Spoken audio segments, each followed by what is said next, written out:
Pada penghujung tahun 1939, ketika dunia baru saja terbelah oleh serangan Jerman ke Polandia, sebuah konflik lain mulai menyala jauh di utara. Konflik yang pada awalnya dianggap kecil, tidak penting, dan hanya akan berlangsung sebentar. Namun perang itu justru berubah menjadi simbol ketahanan manusia menghadapi kekuatan yang tampaknya tidak bisa ditandingi. Di tanah bersalju Finlandia, sejarah akan mencatat bahwa keberanian, kecerdikan, dan keteguhan bisa berdiri tegak menghadapi raksasa militer seperti Uni Soviet.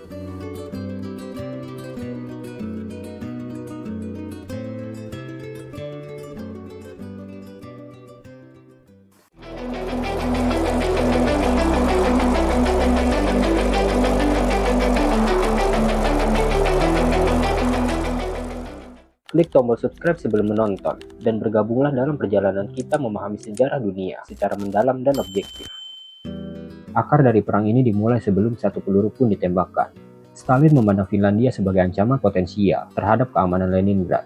Kota itu berada hanya beberapa puluh kilometer dari perbatasan, dan bagi pimpinan Soviet, itu terlalu dekat. Finlandia diminta menyerahkan wilayah, memindahkan beberapa perbatasan, dan memberikan akses ke pangkalan militer. Permintaan yang terdengar seperti ultimatum itu ditolak, bukan karena Finlandia arogan, tetapi karena mereka tahu bahwa menyerahkan wilayah berarti membuka pintu bagi pendudukan sepenuhnya. Pada 30 November 1939, tanpa deklarasi perang resmi, pasukan Soviet melintasi perbatasan. Stalin menganggap operasi ini akan mudah, bahkan mungkin hanya membutuhkan 2 minggu. Tentara Merah begitu besar, begitu lengkap, dan begitu percaya diri saat memasuki hutan-hutan Finlandia. Namun yang tidak mereka sadari, mereka baru saja melangkah ke medan yang jauh lebih mematikan daripada yang pernah mereka bayangkan. Finlandia bukanlah Polandia, tidak ada dataran luas yang memberi jalan cepat bagi tank. Tidak ada kota besar yang bisa dijadikan pusat operasi. Yang ada hanyalah hutan cemara rapat, bukit es, dan danau-danau yang membeku sedalam beberapa meter. Di tempat seperti itu, angka tidak selalu berarti kemenangan. Finlandia paham itu, tapi Soviet tidak. Saat musim dingin mulai menggigit, dengan suhu yang turun hingga minus 40 derajat Celcius, pasukan Soviet menyadari bahwa mereka menghadapi lawan yang tidak bisa dilihat oleh mata, alam itu sendiri. Banyak prajurit mereka tidak memiliki perlengkapan yang memadai untuk cuaca ekstrim. Jaket tipis, sarung tangan buruk, dan sepatu yang tak tahan suhu ekstrim membuat mereka rentan sebelum pertarungan dimulai. Sebaliknya, tentara Finlandia hidup dalam kondisi seperti ini sejak kecil. Mereka bukan hanya siap, mereka sudah terbiasa. Dengan pakaian putih salju, ski di kaki, dan mobilitas tinggi, mereka menjelma menjadi bagian dari landscape itu sendiri. Mereka muncul dan menghilang di antara pepohonan, seperti bayangan, menyerang dengan cepat dan menghilang sebelum Soviet sempat memahami apa yang terjadi. Disinilah, Finlandia menciptakan taktik yang akan tercatat dalam sejarah militer, moti.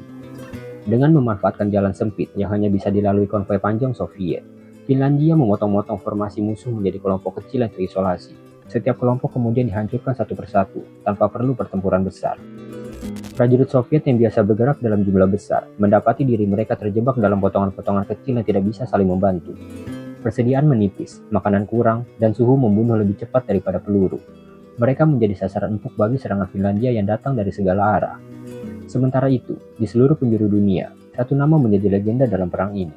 Simo Häyhä, sniper Finlandia yang hampir tidak pernah terlihat oleh musuh, berpakaian serba putih, bergerak dalam senyap, dan menembak dengan presisi yang sangat mematikan. Ia melumpuhkan ratusan tentara Soviet, semua menggunakan senapan tanpa teleskop, hanya untuk menghindari pantulan cahaya yang bisa membocorkan posisinya.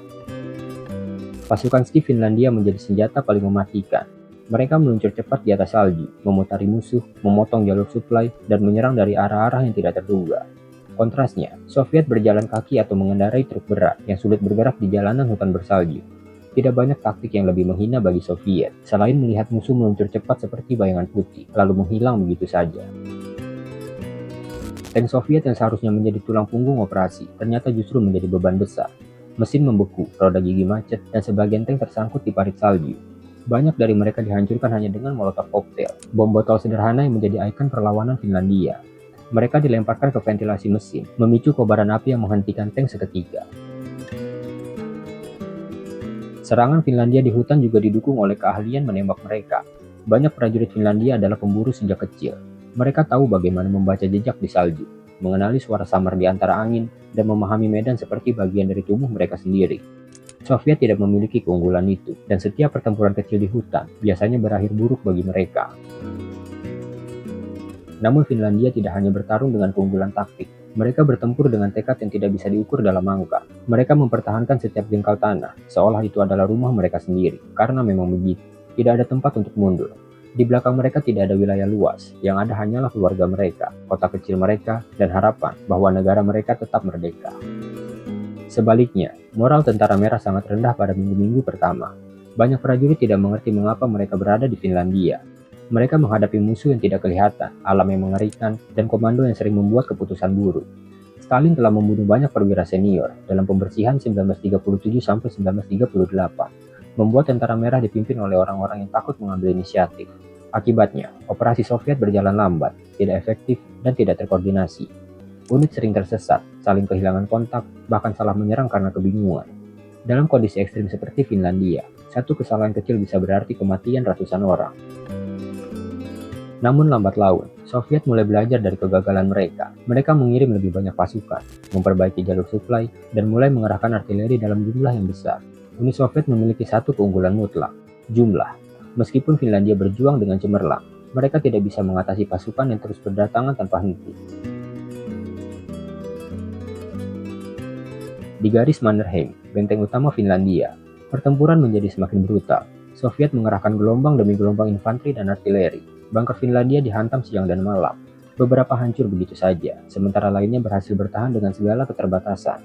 Tentara Finlandia bertahan selama berminggu-minggu, meskipun amunisi menipis, makanan berkurang, dan tubuh mereka digerus oleh dingin yang tidak pernah berhenti menusuk. Banyak tentara tidur hanya 1 atau 2 jam, itu pun di dalam bunker beku. Namun mereka tetap bertempur, berdiri ketika tubuh ingin menyerah, karena tidak ada pilihan lain. Sementara itu, Soviet semakin agresif. Mereka mendatangkan komandan baru, memperbaiki strategi, dan mulai menembus beberapa bagian garis pertahanan. Jumlah tank dan artileri mereka yang luar biasa mulai memberikan pengaruh. Finlandia mulai kelelahan, setiap kemenangan kecil mulai terasa mahal. Di tengah tekanan itu, Finlandia tetap memegang harapan bahwa dunia internasional akan membantu. Meskipun simpati global terlihat besar, bantuan nyata tidak pernah datang dalam skala yang mereka butuhkan. Mereka bertarung sendirian, melawan salah satu kekuatan terbesar dunia, hanya dengan apa yang mereka miliki. Pada awal 1940, perlahan tapi pasti, tentara merah mulai membuat kemajuan yang signifikan. Beberapa kota kecil jatuh, jalur perbekalan Finlandia semakin terancam. Serangan artileri Soviet menghancurkan banyak posisi penting. Finlandia bertahan mati-matian, tetapi kekuatan mereka tidak lagi sama, seperti pada minggu-minggu awal perang. Ketika Februari tiba, sebagian besar komandan Finlandia menyadari bahwa mereka berada pada batas fisik dan logistik. Pasukan cadangan hampir habis, amunisi tidak mencukupi, dan persediaan makanan berkurang drastis. Mereka tahu bahwa bertahan lebih lama berarti resiko kehancuran total negara mereka.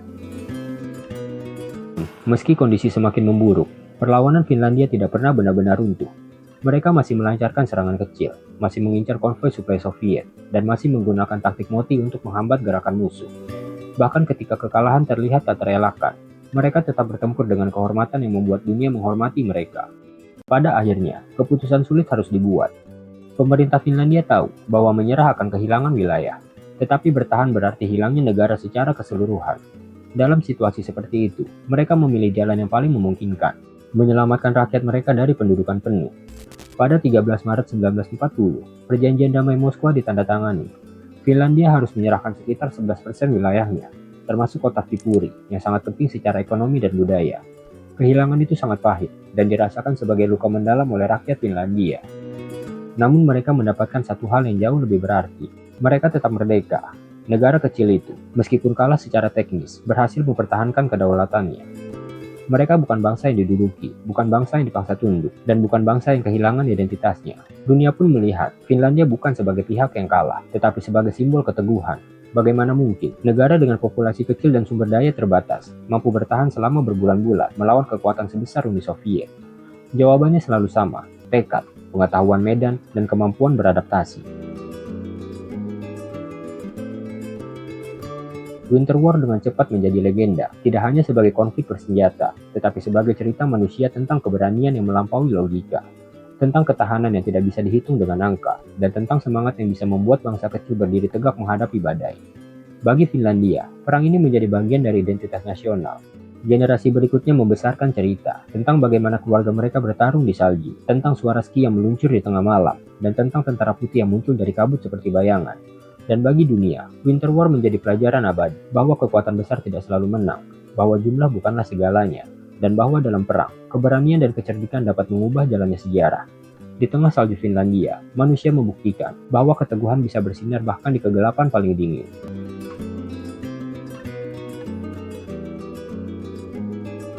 Jika kamu merasa kisah ini penting untuk terus diingat, bantu kami menyebarkannya. Suaramu adalah bagian dari kisah itu sendiri.